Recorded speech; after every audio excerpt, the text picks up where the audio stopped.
Good evening, buonasera. My name is Lillo Guarneri and I am the director of the Italian Institute of Culture and Cultural Attaché of the Italian Consulate General in Sydney. The Istituto Italiano di Cultura is a body of the Italian Ministry of Foreign Affairs, whose mission is the promotion of our language and culture through the organization of courses, concerts, exhibition, lecture, cinema, and theater events. This evening, we commemorate the International Remembrance Day, la Giornata della Memoria, and we are pleased to introduce to Australian audience an Italian man who went over ideologies and who simply followed his conscience, and in doing so, saved thousands of human lives, Giorgio Perlasca. First of all, I wish to thank you and our colleague of Italian Cultural Institute in Melbourne, who worked with us in organization of this webinar. Along with the Institute in Melbourne, tonight's event has been organized in collaboration with the Great Synagogue of Sydney, and I wish to thank Rabbi Halton for accepting our invitation to renew our collaboration also in 2021. To better commemorate the International Remembrance Day, we have invited the Ambassador of Italy in Australia, Her Excellency Francesca Tardioli, Chief Minister Rabbi Benjamin Halton, and Professor Simon Holloway to give a brief speech. Each of them will focus on different aspects of Giorgio Perlasca's story. Between one speech and the next, we will be watching some short video, one of which was sent to us by Giorgio Perlasca's son, Franco Perlasca, whom I also wish to thank for his important contribution from Italy. Let me now introduce our guests. Francesca Tardioli is an Italian senior career diplomat. She has been Ambassador of Italy in Australia since September 2019, and her field of expertise in cultural promotion and cooperation, having worked for years at the Cultural Promotion Head Office of the Italian Ministry of Foreign Affairs. She represented Italy at NATO in Brussels and has also served as a diplomat in Albania and Libya. Rabbi Benjamin Halton was appointed the Chief Minister of the Great Synagogue in June 2015. Born in Manchester, England, he completed his education in Cambridge and London. He is Fellow of the Royal Historical Society of London and also an Honorary Associate at the University of Sydney. He sits on the committees of Vanderbilt House, the Australian Jewish Historical Society, and the New South Wales Council of Christians and Jews. Simon Holloway is an education officer at the Sydney Jewish Museum, where he runs seminars on the Holocaust. He has a PhD in classical Hebrew and spent most of his time studying the rabbinic literature. A warm thanks to all of you. I'm also honored to acknowledge this evening the participation of our Consul General in Sydney, Andrea De Filippi, whom I greet and thanks for his presence and collaboration. And now I hand over the microphone to our Ambassador, Francesca Tardioli. Prego, Ambasciatrice.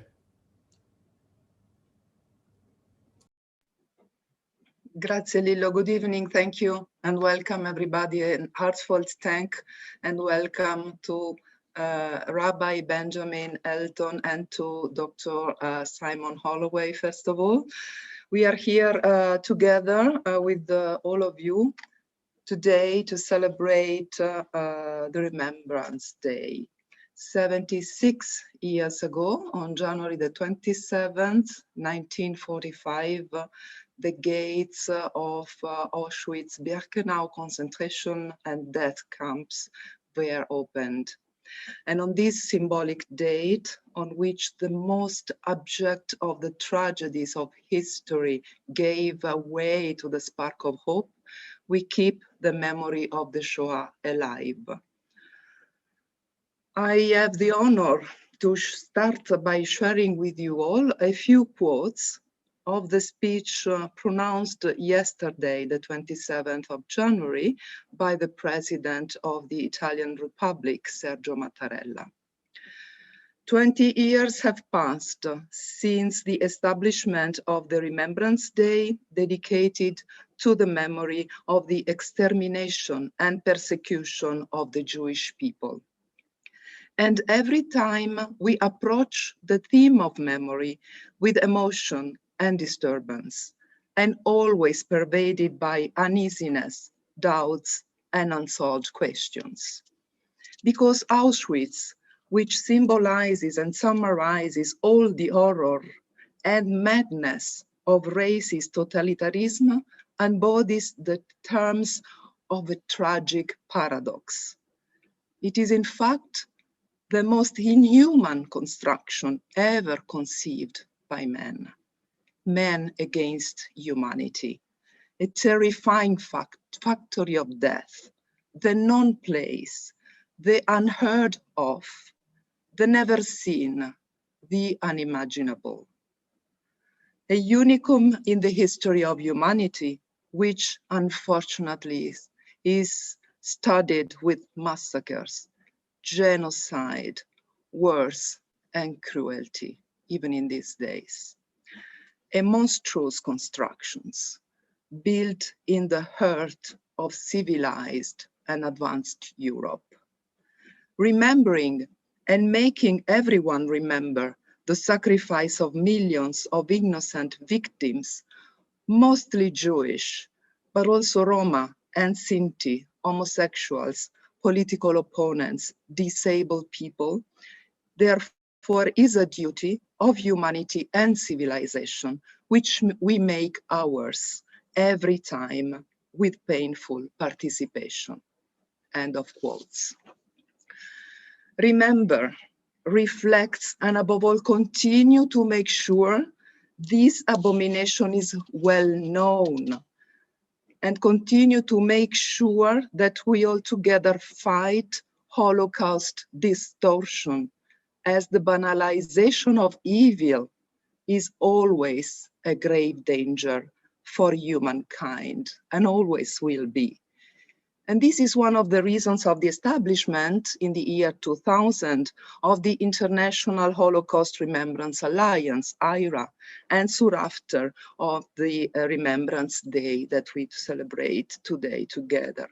And I would like to spend a moment talking about the Stockholm Declaration, the declaration of the Stockholm International Forum of the Holocaust, which is the founding document of the IHRA, and continues to serve as an affirmation of each IHRA's members countries' commitments and shared principles. Just one page, just 8 points, but they're still so meaningful nowadays.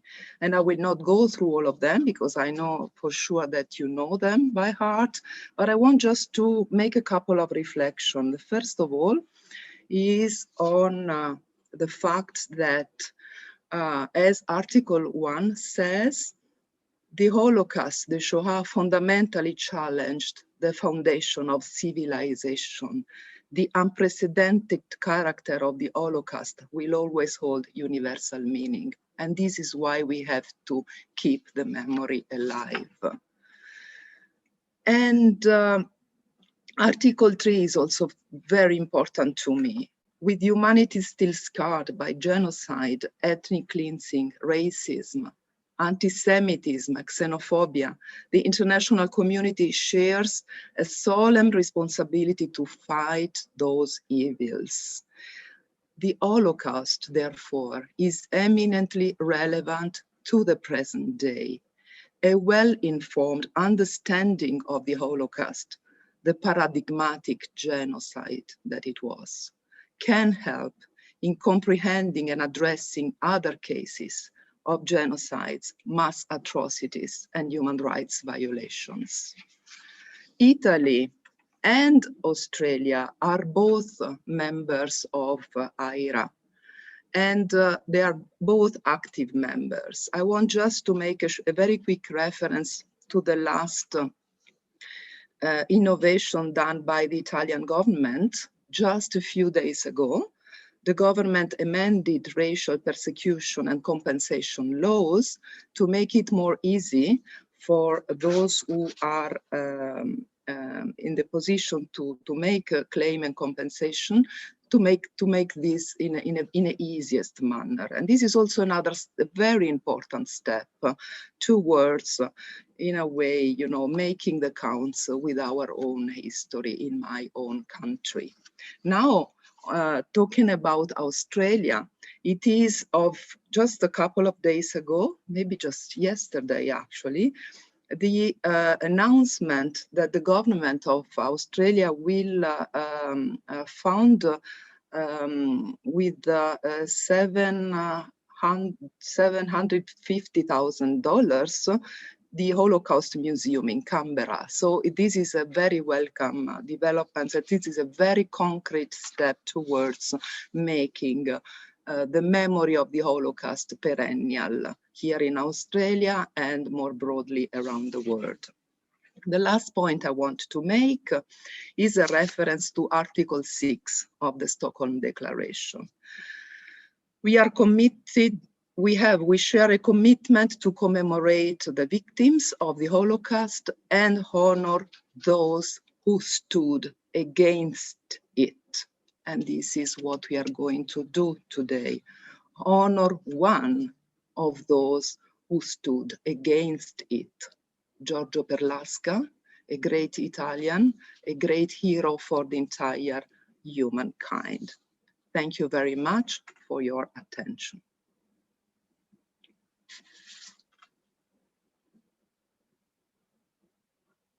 Un ringraziamento veramente forte per aver voluto ricordare anche molto distante dall'Italia, da Padova, Giorgio Perlasca. Siamo in occasione del 27 di gennaio, quando in Italia e non solo ricordiamo l'apertura dei cancelli di Auschwitz e la fine sostanzialmente della seconda guerra mondiale e della Shoah. La legge italiana dice anche una cosa molto importante, secondo me, ricordare certamente quei fatti storici, ma anche ricordare tutte le persone, i cosiddetti giusti, che si sono opposti, che non si sono voltati dall'altra parte, che non hanno fatto finta di non vedere quello che stava avvenendo. E Giorgio Perlasca è stato uno di questi giusti, perché nella Budapest tra il 44 e il 45 si inventò un ruolo non suo, quello di diplomatico spagnolo. Lui non era, ricordo, né diplomatico né spagnolo, e in questa maniera riuscì a salvare da sicura morte almeno 5.200 ungheresi di religione ebraica. E poi, quando tornò in Italia, e siamo nell'estate del 1945, la sua storia non lo racconta nessuno, né all'esterno né in famiglia. Anch'io sono figlio unico, venni a saperlo solamente dopo oltre 40 anni, nel 1987-88, quando lui venne in prossimità della caduta del muro di Berlino e quindi di maggiori libertà per i paesi dell'est, ritrovato da alcune donne ebree ungheresi che non l'avevano dimenticato. Se queste donne non l'avessero ritrovato, la sua storia sarebbe andata dispersa. Però io penso che questa è stata una storia talmente bella, talmente importante, piena di significati, che il destino ha voluto che non venisse dimenticata. Anche perché questi giusti, io vorrei ricordarli, e finendo questo brevissimo intervento, con un racconto della tradizione ebraica che secondo me gli dà il vestito fatto su misura. Esistono sempre al mondo 36 giusti, nessuno sa chi sono e nemmeno loro sanno d'esserlo. Ma quando il male sembra prevalere, escono allo scoperto, si prendono i destini del mondo sulle loro spalle, e questo è uno dei motivi per cui Dio non distrugge il mondo.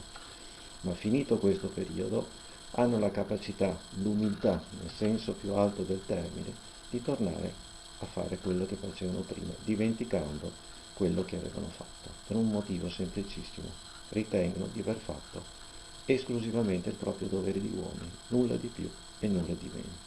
Questi sono i giusti, e questo è stato anche Giorgio Perlasca. Grazie ancora per questo ricordo, molto lontano dall'Italia, in Australia. E grazie ancora a voi tutti. Grazie all'ambasciata italiana, all'Istituto di Cultura Italiana, alla comunità ebraica in Australia e a voi tutti. Grazie ancora. Levi Magda, Sharon Peter, Colin Eastman, Sono qui! Karsai Laszlo! Eccomi! Charity Peter! Sono qui! Mafner Thomas! Salite a bordo! Salite a bordo! Hafner Thomas! Dottor Agnes! Salite sul camion! Sul camion! Laskowski Laszlo! Andiamo! Salite! Salite! Quelli che ho chiamato sul camion! Non perdiamo tempo! Lang Valens! Signor Perlasca! Ciao, si venga su! Salga sul camion! Mio figlio! Devo trovare mio figlio! Me lo hanno portato via! L'ho affidato a una donna! Non so in quale vagone! Presto, salga! Si chiama Victor!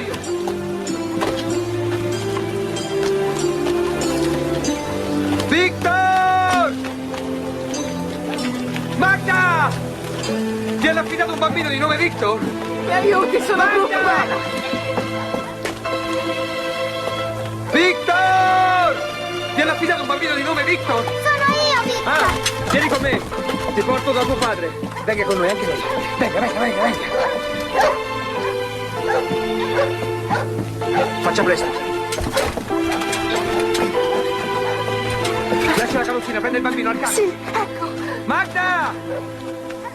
Magda, levi! Magda! Adam! Adam, vieni! Anche lei, professor Balash! Kadar Anna! Grossman Daniel! Anche loro sono nella lista! Sul camion! Vieni, Daniel! Non è giusto. Sento che devo restare qui. Ho il dovere di aiutare chi non riuscirà a salvarsi, chi ha bisogno di me. Victor, io ti ringrazio! Vieni che ti sarò io! Dio ti ringrazio! Dio ti ringrazio! Grossman Daniel! Kadar Anna! Dove siete? Grossman Daniel! Kadar Anna! Muovetevi! Che cosa siete, lumache? Io non vado se non vieni anche tu! Devi salvarti, Anna. Sento che devo restare qui. Vai da tuo padre. No, non ti lascio, parto con Non ho te! tempo da perdere io. Andate a fare l'amore da un'altra parte. Giù da questo treno! Avanti. Grazie, grazie, Sbrigatevi a grazie! salire sul camion.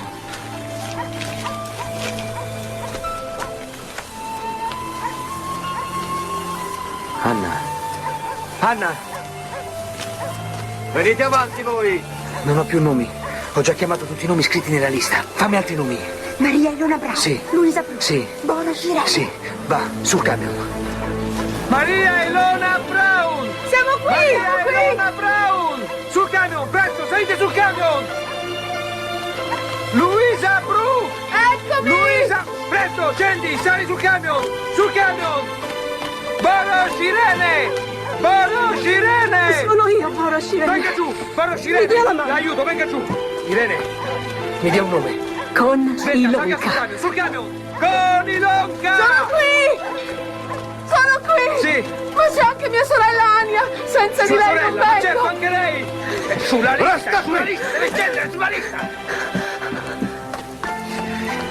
Altri nomi, datemi altri Boris nomi. Peter! Altri nomi, Boris sì. Figlia! Fate posto, su! Aiutatela a salire! Sali! Ehi, muoversi, muoversi! Sulla lista! Tornate giù e salite sul camion. Chiudere i vagoni! Chiudere i vagoni! No, aspetta, aspetta! Laszlo, Zora, che piacere rivedervi. Presto, salite sul camion.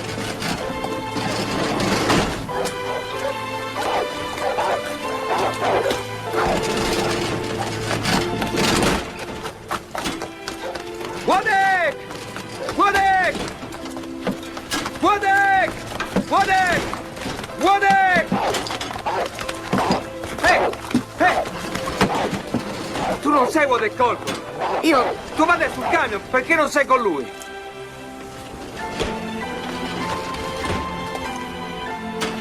Tu sei Wodek Colcor, quello che sempre fa e rompe le scatole. Sì, Sei tu, no? sì, sono io! E allora che aspetti? Ce ne stiamo andando, muoviti! Dai! Bravo.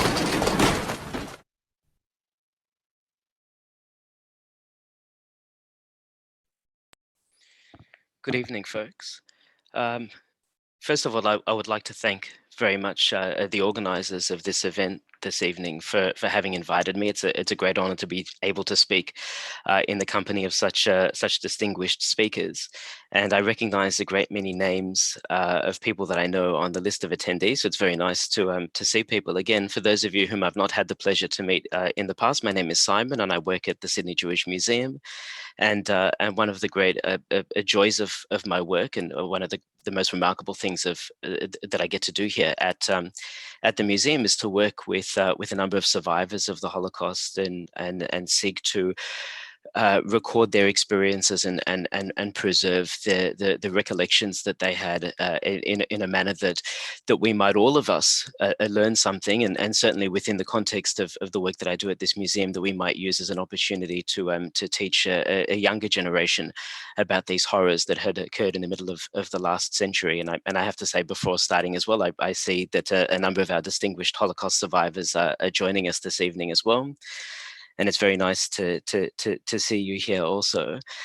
This will by no means be a lecture, but what I would like to do in just a little bit of time is put these events into some historical context.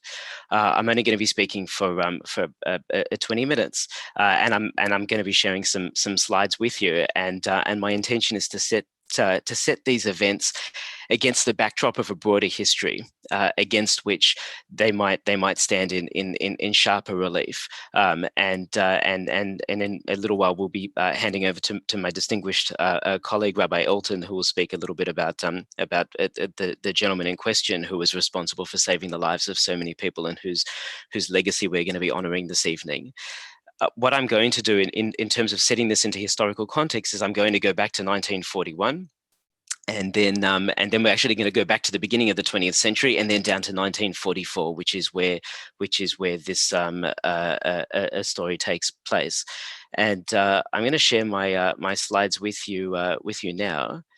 And what you should be able to see on your screen at the moment is courtesy of the United States Holocaust Memorial Museum, a map of Eastern Europe, and this shows us the path that the German military took from the summer of 1941 as they commenced their invasion of the Soviet Union. And in as much as this map testifies to the route taken by the German troops, it also speaks to the route that was taken by those paramilitary formations that followed in the shadow of the Wehrmacht. And I'm referring, of course, to the SS Einsatzgruppen and to the German Order Police. And the reason that I'm starting with this, the reason that I wanted to set this in a historical context by going back to 1941 is because when we think about the Holocaust, when we think about these events that we refer to as the final solution to the Jewish question, or that the perpetrators referred to as the final solution to the Jewish question, we are in many respects thinking of the years 1941 and 1942. And just to throw a statistic at you, just to give you a number, by the end of 1942, fully 85% of all of the Jews murdered in the Holocaust are already dead. We are looking at an event that the epicenter of which was within this one particular period of advance from the middle of 1941 until the end of 1942. And I'm starting with this also because when we think of the perpetrators, oftentimes we think of the Germans, we think of the SS, we think of the German police. But it's also important when we think of the effecting of these crimes that we think about the role that's played by local collaborators. And the way in which the Germans were able to ensure such a high degree of participation from locals was by continually pushing this equation that they had been polishing since before they had even come to power. This association of Jews with oops, excuse me, I'm just going to find my mouse. This association of Jews with the communist menace.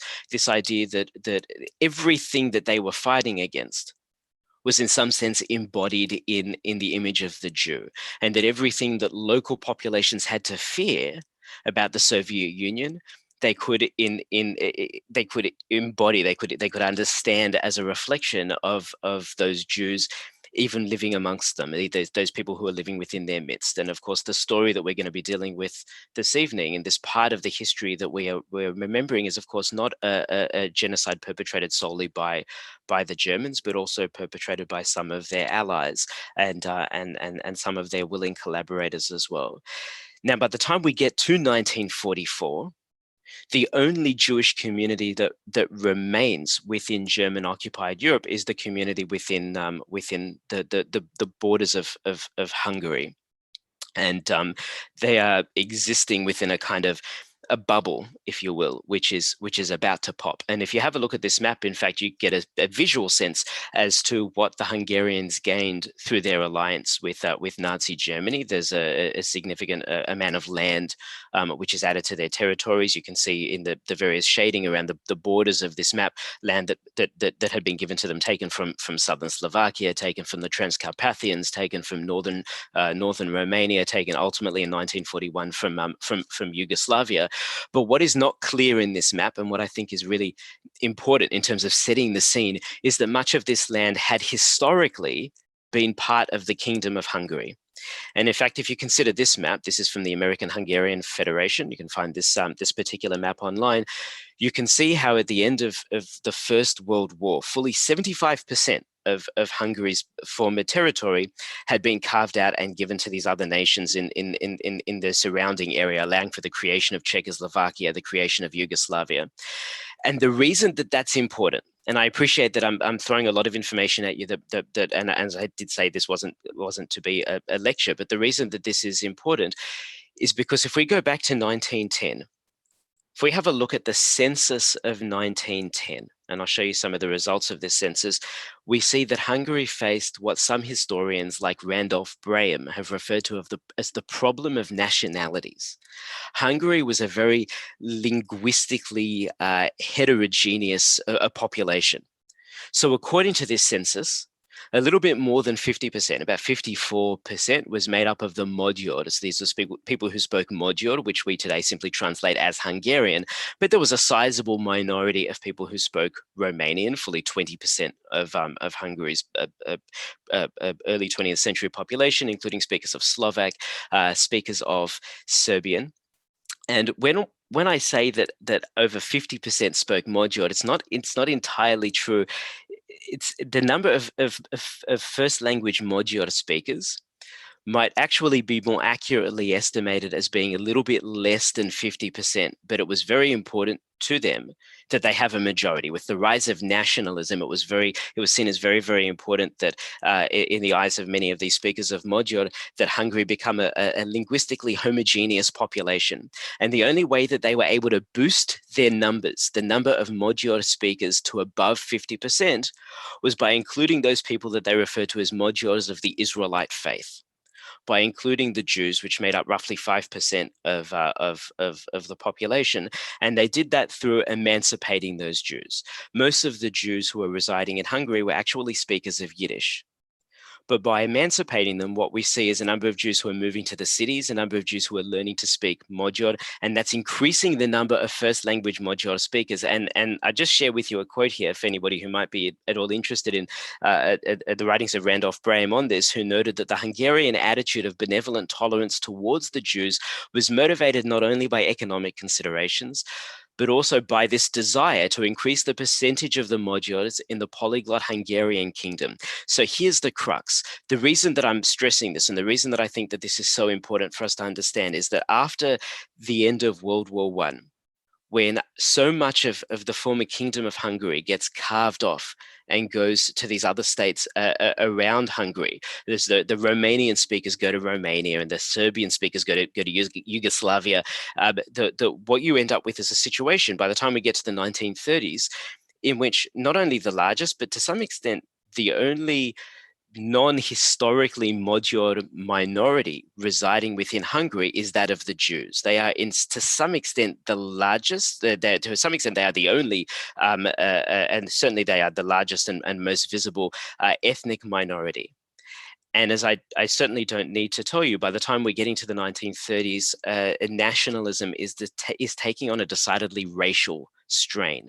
There is a sense that a person's nationality is determined not only by the language that they speak, but by some innate, intrinsic quality that they possess. It's something within their blood, by virtue of which Jews are not really understood by many of these new Hungarian nationalists to really be Hungarians. They might speak the language, they might profess a great love for Hungary as a nation, but they're not really Hungarian. Now they're comprising, the numbers fluctuate, but by the time we get to the 1930s, they are again comprising roughly 5% of the population.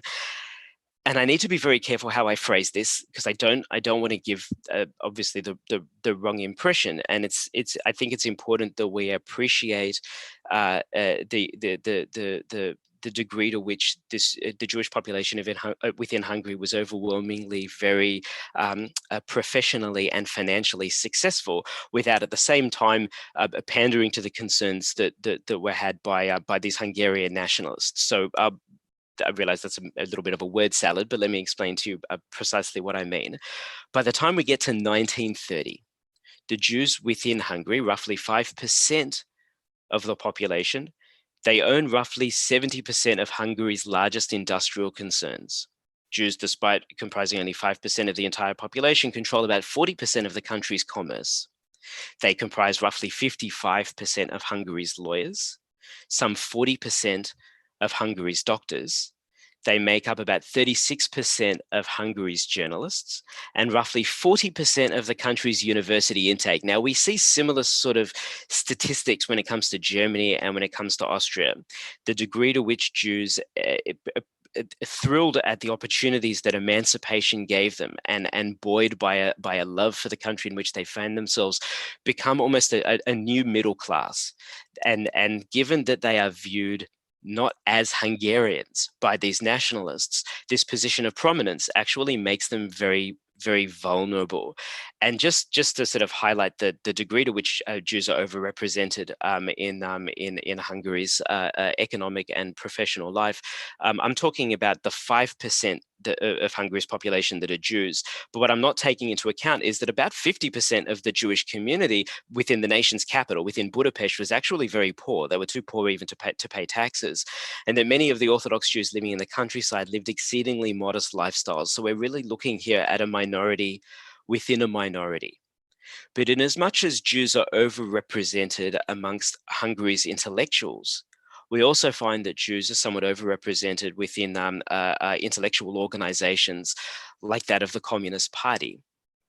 And Hungary has a short-lasting communist revolution, which is actually headed by a man by the name of Bela Kun, who was a Jewish by birth. And I stress by birth because, like all communists who were of Jewish origin, he didn't see himself as Jewish. His political beliefs were such that he felt they transcended his cultural and religious origins, that he was more than happy to disavow. But in the eyes of Hungary's nationalists, there is this clear association between Jews and communists.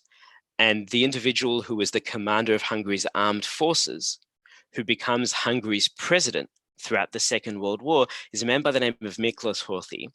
And he was, in as much as he was the commander of the armed forces, he was responsible for putting down that brief communist revolution. And he boasted later, in fact, not only as to his friendship with Adolf Hitler, the Chancellor of Germany, but as regards the fact that he has been an anti-Semite throughout his entire life.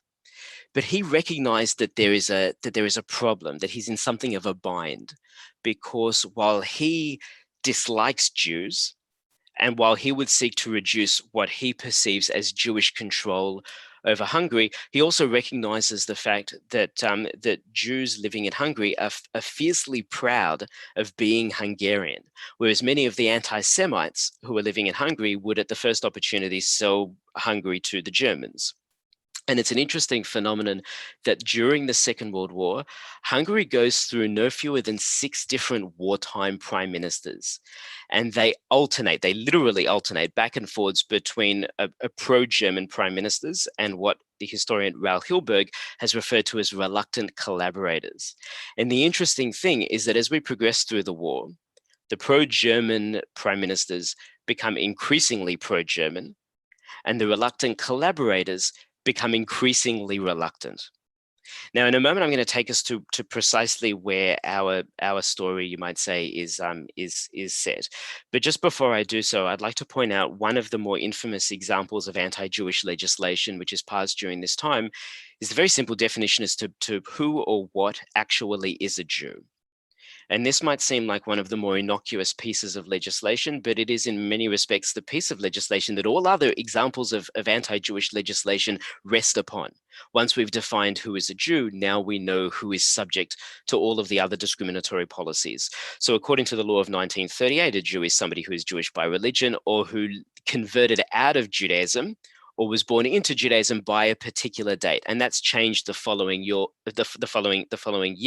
to a person who left Judaism by a particular age, by a particular point in time. But just to get a sense as to how bureaucratic these things are, and I'm not going to read through all of this information, I don't wish to labor the point, but by the time we get to 1941, we have such a convoluted set of principles by which we define exactly who is a Jew, and that lead to a definition of Jews that is somewhat stricter than the definition propounded within Nazi Germany.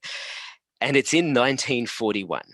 It is in this year, in the second half of the year, that Hungarian police start arresting everybody who suits this definition and who is not themselves a Hungarian citizen. So this is from the end of July, the beginning of August. We have a photograph, for example, of Hungarian police arresting these stateless Jews. And as one can well imagine, these are largely people who are at the periphery of Hungary. They are living within those territories that have now been annexed to Hungary. So they are, by citizenship originally, they are a Slovak, or they are Romanian. People residing in the Carpathians, for example, who are now being rounded up. And many of you, no doubt, will have read this remarkable book by Elie Wiesel, where he describes in Sziget, which was in northern Romania, he describes the Hungarian police coming and rounding up all of those Jews who don't have Hungarian citizenship. And at this point in time, neither he nor anybody else knows where these people are being taken to, and there are rumors, perhaps, that they're working somewhere, maybe in Galicia, maybe they've been taken to Germany. Whereas in actual fact, they're taken to a place today it's in the Ukraine, Kamenets-Podolsky. This is a photograph taken by a Jewish Hungarian cab driver, and all of them are shot. And this mass killing event, which occurs in late August of 1941. Involves the execution of some 23,600 Jews who died at the hands of German shooters, Ukrainian shooters, and Hungarian police. And this is just prior to the massacre at Babi Yar. So this is, at this point in time, this is the largest single massacre to yet be perpetrated during World War II. It is the first 5-figure massacre perpetrated during World War II. Now, by the time we get to 1944, you don't need a degree in political science to know that Germany is losing the war. And there is a great deal of anxiety within Hungary because they are allied with Germany. Here's some examples of propaganda up on the street: either we destroy or we are destroyed. And again, this association between Jews and the Soviet Union. This sense that something needs to be done now. At a time when Hungary has a reluctant collaborator as a prime minister, the Hungarians occupy the country. This photograph is actually taken in October of 1944, but the occupation begins in March of 1944. And when they come in, they commence their deportations to Auschwitz. This is from what has come to be known as the Auschwitz album. These photos are all taken end of May, beginning of June in 1944. Jews from the Carpathians, places like Berohova, for example, who are being sent to Auschwitz. Now, I need to finish up very, very briefly, and I would just like to say that there is a hold that is placed at the beginning of July and I'll come back to these to the Hungarian prime ministers for a moment. At the beginning of July, so during the term of the fifth prime minister, the fifth wartime prime minister, there is a hold that is put on all of these transportations, as a result of which, come October, the Germans basically suspend the Hungarian parliament. They kidnap the president's son. They force him to sign a new parliament into existence, which is headed by the leader of the Arrow Cross Party. This is effectively Hungary's Nazi party, and we're all familiar with many of the atrocities that they themselves were responsible for committing. And they increase the number of deportations. But what I wanted to mention by way of finishing this up is that the reason that Horthy had put an end to these deportations in the first place is because two Slovak Jews, Rudolf Verba and Alfred Wexler, had escaped from Hungary, and they had written a report as regards what was happening within that camp that is being disseminated widely. People around the world, the Pope, Franklin Roosevelt, people are calling upon Horthy to stop these deportations. And I'll actually just share with you, this is from published by the War Refugee Board, which was put together by the US President, Franklin D. Roosevelt in November, actually published these reports of what was going on in Auschwitz, that commences with the declaration that it is a fact beyond denial that the Germans have deliberately and systematically murdered millions of innocent civilians.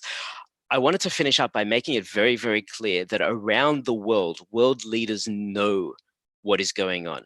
There is, as a result, tremendous pressure that is being put on Horthy to stop these deportations. And it is in the general context of this pressure that we have a small number of heroic people who, in many instances, risked their own lives in order to try to intervene in some fashion when it was no longer possible at the higher administrative levels within the Hungarian government to put a stop to this, to intervene in some sense. And of course, when we think of Perlasca and the work that he did, we need to understand it within this general context. I'm gonna wrap up here. I'd be very, very happy afterwards to take questions. But again, I thank you very much for the opportunity to speak a few words and to seek in some fashion to put this into a little bit of context.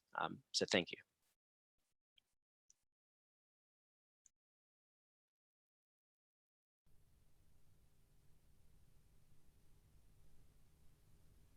Guardate questo documentario e ascoltate questa storia.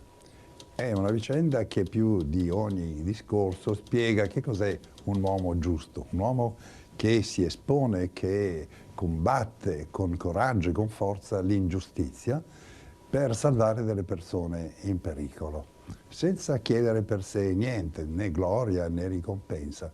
Anzi, rientra poi umilmente nell'ombra e nella vita quotidiana. Questa è la storia di Giorgio Perlasca, una storia diventata famosa perché c'è stato in televisione un famoso sceneggiato interpretato da Luca Zingaretti, ma questa volta vedrete invece i personaggi veri, i testimoni, i protagonisti, gli ebrei salvati che in qualche modo diventano loro i protagonisti veri della storia, che raccontano cose agghiaccianti. Sembra di entrare in un incubo, in un mondo dove sembra impossibile che certe cose abbiano potuto accadere. Vediamo. Dico la verità che io non ho avuto coraggio, non pensavo ai pericoli. Non è che abbia avuto coraggio, almeno penso, credo, insomma, non pensavo ai pericoli. Andavo diritto per la mia strada.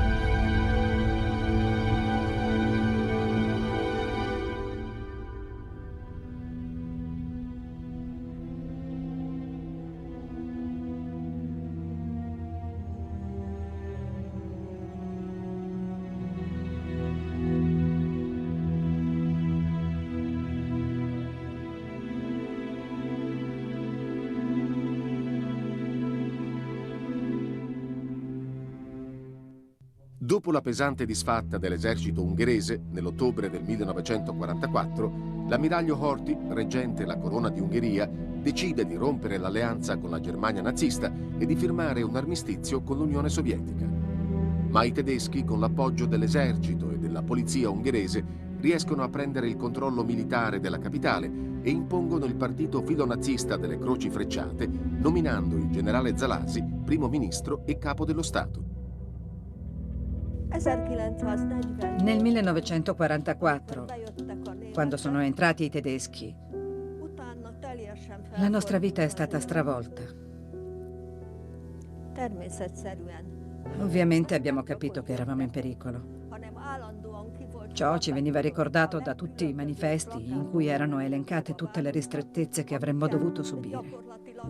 Li cercavano e dovevamo andare in giro con la stella di Davide sul petto. Coraggio. In realtà io non mi rendevo conto neanche di quale fosse il pericolo. Avevo solo 11 anni. Mi difendevano i miei genitori, i miei nonni, perché io stavo con loro. Mio padre era stato deportato. Una bambina nemmeno lo sapeva qual era il pericolo in realtà. È stato terribile, più volte abbiamo rischiato di essere uccisi. E una volta siamo stati anche portati vicino alla stazione est di Budapest, dove poi partivano i treni per Auschwitz e per le altre destinazioni simili. E mi ricordo benissimo che mentre sfilavamo per strada c'era della gente che ci sputava addosso.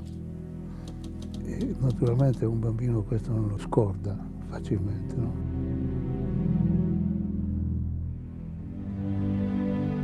Al momento dell'occupazione militare tedesca dell'Ungheria, a Budapest si trovava anche un italiano, un importatore di bestiame, Giorgio Perlasca. Perlasca, internato dal governo ungherese insieme ad altri italiani, è in attesa di essere rimpatriato.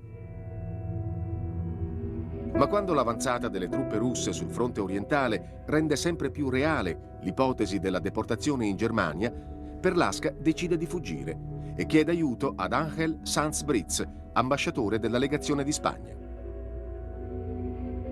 Come ex combattente della guerra civile spagnola, Perlasca porta ancora con sé una lettera firmata dal generale Franco che gli garantisce l'aiuto incondizionato delle autorità spagnole. Perlasca riceve protezione e dei nuovi documenti e fin da subito si offre di collaborare al programma di salvataggio degli ebrei che la Spagna, insieme ad altri 5 paesi neutrali e alla Croce Rossa internazionale, sta portando avanti non senza difficoltà. Ho cominciato questo lavoro cercando di riprendere quei 300 protetti spagnoli che erano stati portati via dai nazisti nei primi giorni del nuovo governo. Siamo andati allo scalo merci, dove i tedeschi portavano via delle migliaia di ebrei per portarli in Germania, insomma. In quell'occasione mi è capitata una piccola avventura. Ho visto nella colonna dei deportati, ho visto 2 bambini gemelli, molto belli e molto simpatici, avranno avuto 11 anni. E allora io mi sono detto, come si può portare via questi bambini, deportarli, magari ucciderli. E allora ho detto a questi bambini, vedete quell'automobile con la bandiera spagnola? Voi correte lì, entrate nella macchina e rimanete lì, l'autista chiuderà le porte. E infatti i bambini hanno fatto questo. Se non che un maggiore della Gestapo è corso perché voleva di ritorno questi 2 bambini. Io mi sono messo davanti alla macchina e ho detto, i bambini sono nella macchina spagnola con bandiera, è extraterritoriale, di conseguenza lei non può prenderli. E lui voleva e ha preso fuori la pistola e mi minacciava con la pistola. Ma dice questo qui, voi disturbate il mio lavoro. E io spontaneamente ho detto, ma lei lo chiama lavoro questo? E allora si è avvicinato un colonnello, il quale si è informato di che cosa trattava e poi ha detto al maggiore lasci stare verrà il momento anche per i 2 bambini. Io ho domandato, ma chi è quello lì? Quello è Eichmann.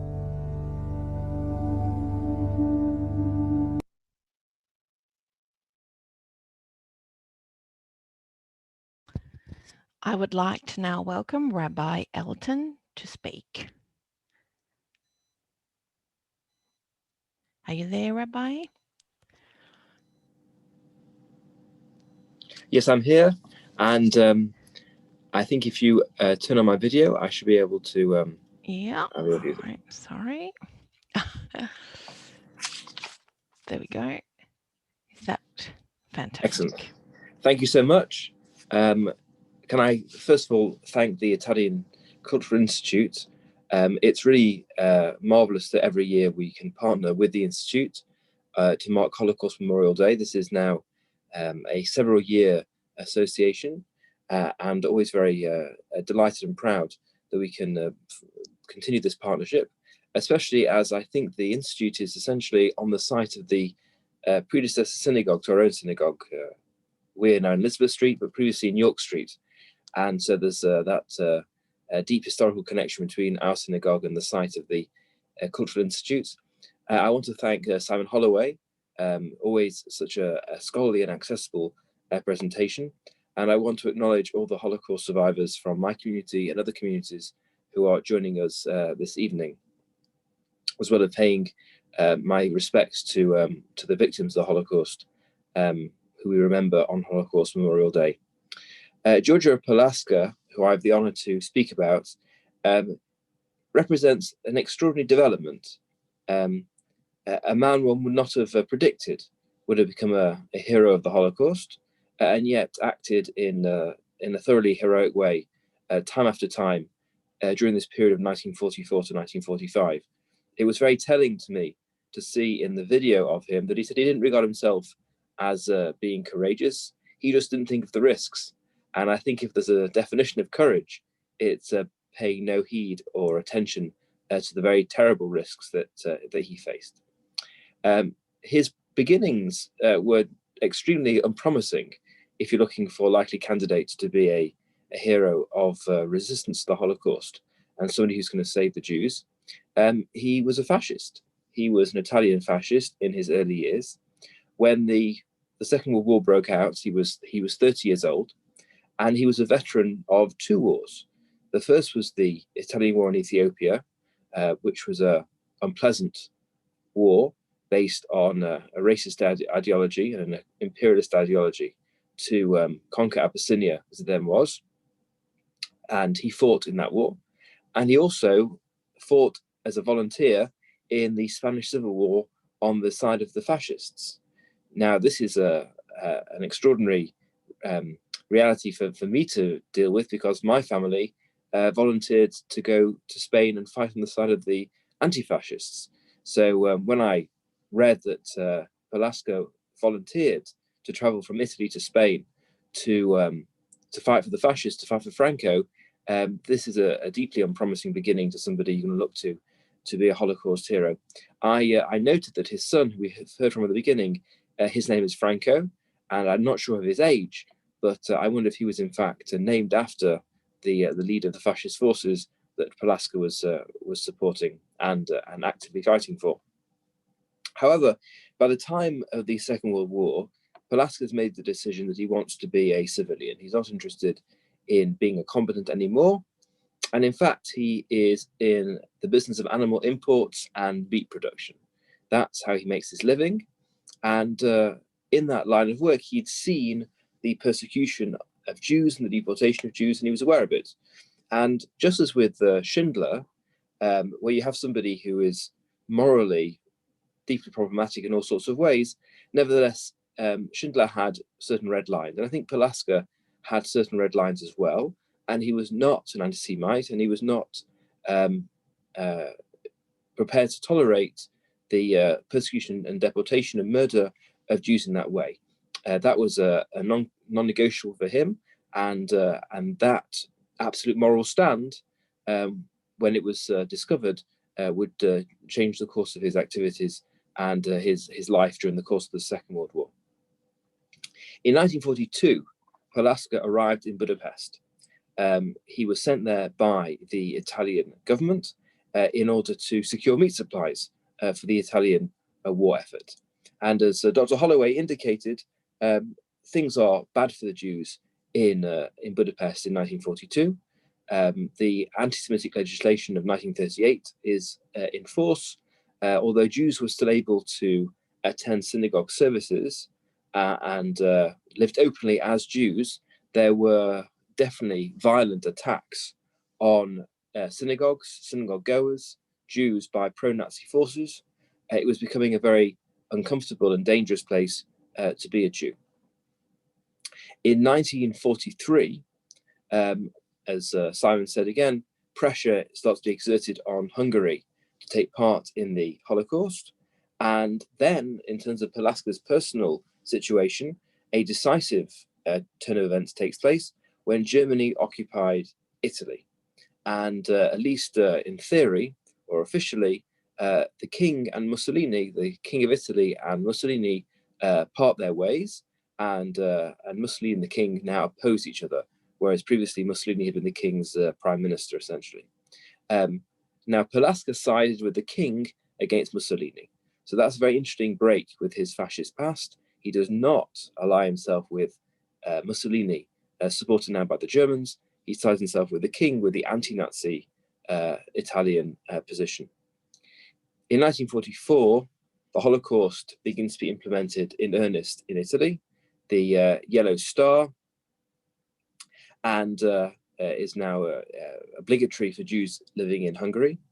And Perlasca, as somebody who had allied himself against Germany and against the Nazi Mussolini alliance and with the king, became a target for the Germans. And so the Germans came looking for Perlasca in Hungary. Now, the remarkable thing about Perlasca's story is that the very activities which made him so unlikely to be a savior of Jews in the Holocaust is exactly the reason he was able to do it. His fighting for the fascists in the Spanish Civil War. He had a pass for Spain from the Spanish government in gratitude for his work, his fighting for Franco in the Spanish Civil War. And so when he is being pursued by the Germans, he went to the Spanish embassy and said, here's my letter from the Spanish government, which entitles me to refuge in Spain. And of course, Spanish consular territory is Spanish territory in international law. And so he claimed the right to enter Spanish territory in Hungary and thereby be safe from the Germans who couldn't enter Spanish territory without permission. He was sent to a villa where he stayed for 10 days, a villa which was controlled by the Spanish embassy. And then he went to an Italian internment camp. Now, conditions in that camp didn't start out too bad, but they got steadily worse. And so he escaped back to Budapest and he went to the Spanish embassy and he received a Spanish passport. And this was another decisive moment in Perlasca's ability to do the work he did, that now he has a Spanish passport. Now, the Spanish embassy at that point was led by a French-Hungarian woman and her son, and also by volunteers. And they were setting about trying to help Spanish people in Budapest. They were trying to find them, track them down, and rescue them from the danger and the chaos which was ensuing. Perlasca becomes one of the volunteers at the embassy, a sort of unofficial member of the embassy staff. And he went down to the freight station, and there he saw Jews being deported. And his first act of rescue is an old man, and he claims him to be a member of the staff of the Spanish embassy, and he hauls him out of the deportation line.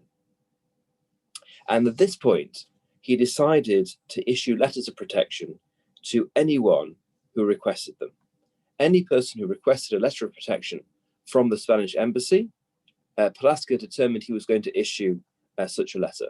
And what's more, he was going to follow through on the implications of those letters. So he set up 8 safe houses in which he could place people who were under the protection of the Spanish embassy and therefore the Spanish government. And what's more, he visited those houses on a regular basis to show the authorities that as a member of the staff of the Spanish embassy, he meant to look after them. He visited ministries and insisted on behalf of the Spanish embassy that no one be harmed who were in those safe houses.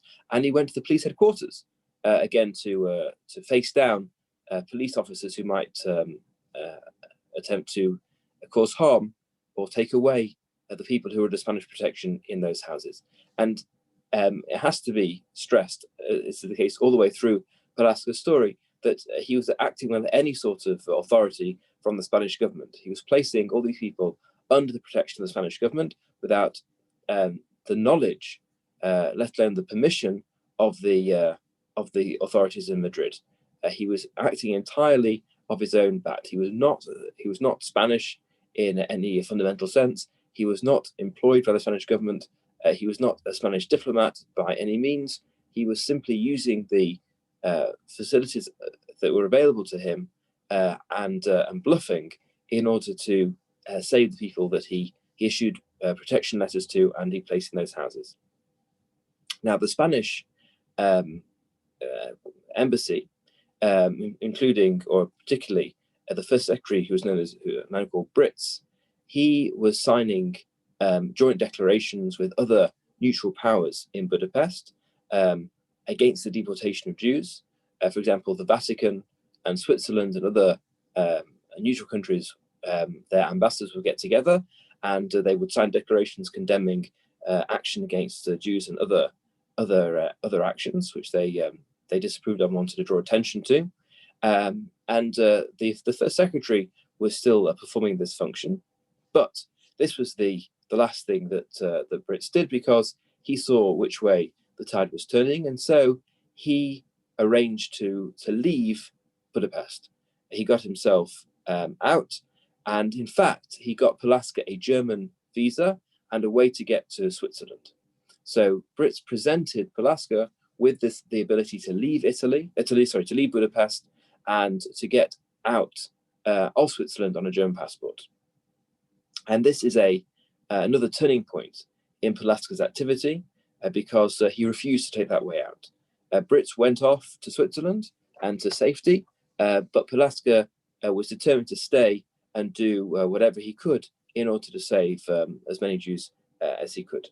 He went around the safe houses. The residents of those safe houses begged him not to leave, and he swore to them that he would stay, and he was true to his promise. He stayed and he did everything he could to save the people in those houses. As they became more and more full, as he issued more and more letters of protection and rescued more and more Jews. He rescued people from the trains.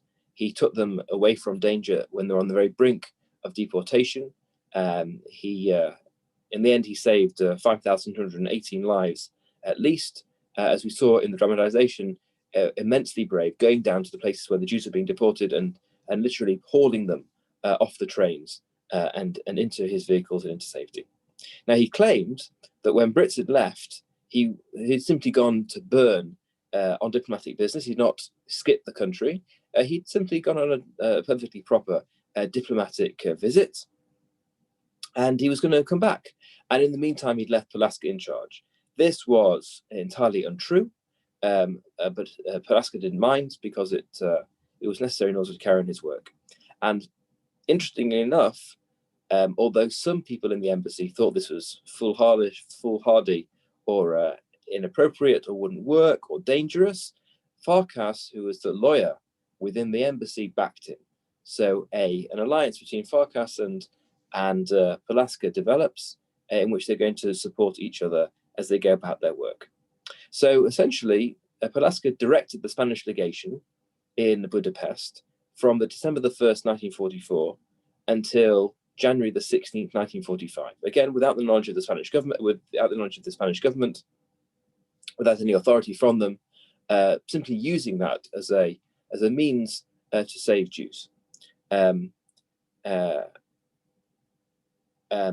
he went to official meetings.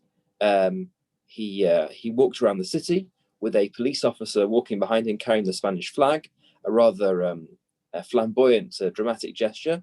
But nevertheless, he wanted to create the very strong impression that he was a walking embodiment of the Spanish government. He took people in enormous numbers. He gave out these letters of protection in enormous numbers.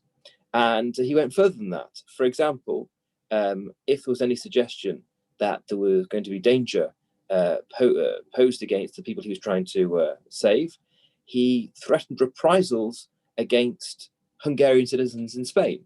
He said to the authorities, if you touch these Spanish protected individuals that have my letters of protection, then there will be reprisals carried out in Spain by the Spanish authorities against Hungarian citizens. Again, a threat without any basis or foundation whatsoever. He threatened a breakdown of Spanish-Hungarian relations if the ghetto in Budapest was destroyed, which was threatened or possible, with 60,000 Jews still inside it. And he said, if you destroy that ghetto, then this will cause major trouble in the relations between Spain and Hungary. Again, without any sort of basis or foundation or instruction, he simply made it up in order to get his way. The embassy had a certain amount of money, but in order to support the people in these safe houses, but Perlasca donated his own money in order to keep them alive, keep them with some food and basic provisions. And then on the 18th of January, the ghetto was liberated by the Soviets. On the 29th of May, Perlasca left Budapest, and that's the end of his story.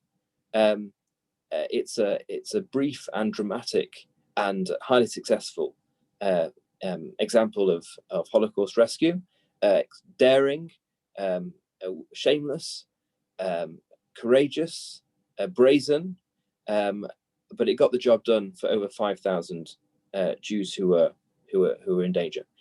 He didn't speak to anybody about it. He didn't tell anybody. He didn't share the story. He just went back into normal life. After the war, he was no longer a fascist. He did drop fascism, but he didn't become an active anti-fascist either. He simply left it behind. He moved beyond it. He went into the rest of his life. And then in 1990, he was rediscovered, aged 80. He was invited to go to the United States. He became, for the last couple of years of his life, a very prominent and well-known figure. Had this extraordinary celebrity right at the end of his life. And then when he died in 1992, there was a massive funeral was held in his honor, as he was fully recognized as a hero. So a story which is mind-boggling, really, that essentially somebody who was an imposter, who was pretending to hold a post he did not have, who was making threats he had no basis to make, but simply did what he could at tremendous personal risk and danger to himself in order to rescue these Jews, because he was not prepared to simply stand by. He spurned the opportunity to go to safety. He turned down the chance to save himself, and he stuck it out to the bitter end in order to do what he could to save Jews. And he did, in fact, save, as I say, 5,218 Jews, who now, of course, have countless descendants as a result of the heroism of Giorgio Perlasca. Thank you. Thank you, Rabbi Elton. And we would now like to open up to the attendees if they would like to ask any questions, and we'll welcome back the ambassador and Dr. Holloway if they'd like to come out. Hello there. So we have a first question to either Rabbi Elton or Dr. Holloway, if it's possible to identify the roots of anti-Semitism in Europe. Is that a big question? Slightly. How long do we have? Rabbi, would you like to address this? Or would you like me to? I think I'll leave it to you, Simon. Well, I think it's one of those questions that on one hand could either be incredibly complex and deserves its own answer for every individual country within Europe. Or on the other hand, in some respects, be profoundly simple. Jews historically were simply outsiders. They were part of a minority communities. And if you look at the history of other minority communities within Europe, you see a similar history of persecution. If we think of those people who were persecuted, let's say by the Nazis, they did not invent homophobia. They did not have to make up anti-Roma sentiment. That if we have a look at the list of different peoples that they are persecuting, they are really choosing the low-hanging fruit. These are the easiest people to persecute because these are all of the different groups of people who have experienced a history of persecution, and they've all experienced a history of persecution because all of them were minorities. And I don't think the Jews are peculiar in that respect. But where the Jews were different to those other groups is that they had experienced something that those other minorities had not experienced, which is emancipation.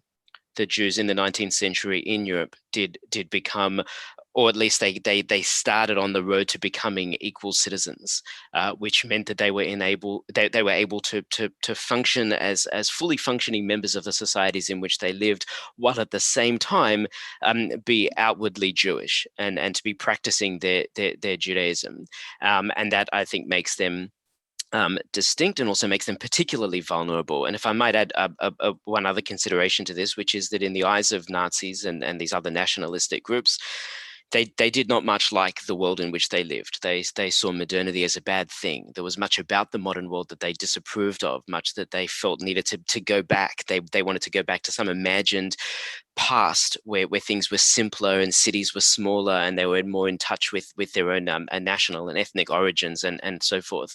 And there's a real sort of finger pointing that goes on. And who is responsible for the modern world? Well, you ask yourself, who are the greatest beneficiaries of the modern world?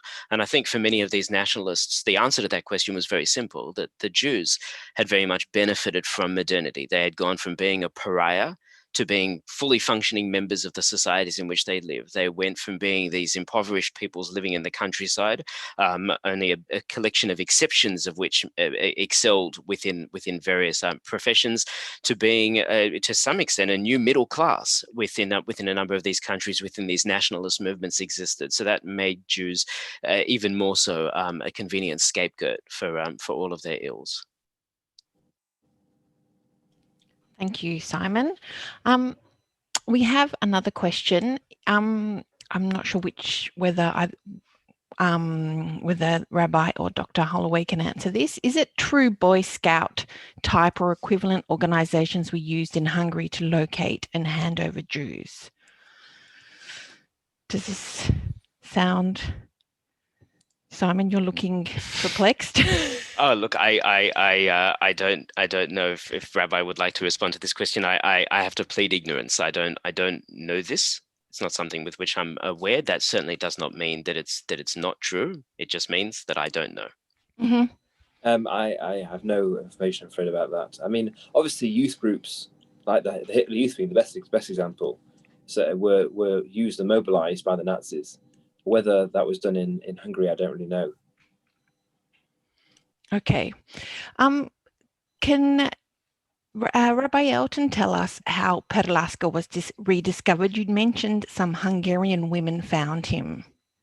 That's right. So there were people who still remembered what he'd done during the war. And when the Berlin Wall came down and people in Hungary were able to have more interaction with the outside world, they went to try and find him. They knew what they owed him and they wanted to make contact with him. And so they went and found him in Italy. And had they not done so, we would never have known the story because he didn't talk about it. I saw another question, what did you do after the war? And the answer is nothing of any interest whatsoever. He settled back into a very quiet, private, nondescript existence. And he didn't talk about it and no one knew about it, except the people he'd saved. And some of those people he'd saved wanted to find him before it was too late. And they just made it because he died of a heart attack just 2 years really after he was discovered. So we only know this story by a stroke of luck, really.